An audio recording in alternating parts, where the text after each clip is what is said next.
Mga ka-sports, may bagong higante na namang umangat para sa Batang Gilas. Isang 6'11" na halimaw sa ilalim na kaya mag-posturize, dumepensa at magdomina sa painted area. At bukod dyan, usap-usapan din ngayon ang paghanga ni Coach Tim Con kay Bolbol, ang delikadong TNT sa playoffs at ang viral post ni Calvin Oftana na ikinabahala ng maraming fans. Kaya kung trip mo po ang ganitong content, paiwan ng follow at pa-subscribe na din. Tara po, simulan na natin.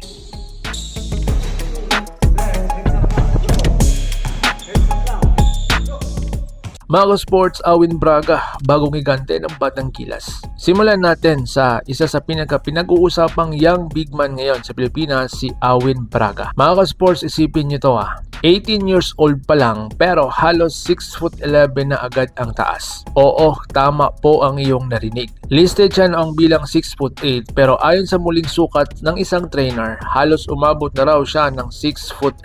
Kaya naman maraming basketball fans talaga ang napapalingon sa batang ito. Si Awin Braga ay tubong Dasmariñas, Cavite at kasalukuyang nag-aaral at naglalaro para sa UE. Pero ang mas kahanganga rito, hindi lang puro tangkad ang meron siya. Marami na rin siyang exposure sa iba't ibang liga kaya mabilis ang development ng kanyang laro. At alam naman natin mga ka-sports, kapag bata pa lang pero exposed na sa matitinding competition, mas mabilis talagang tumibay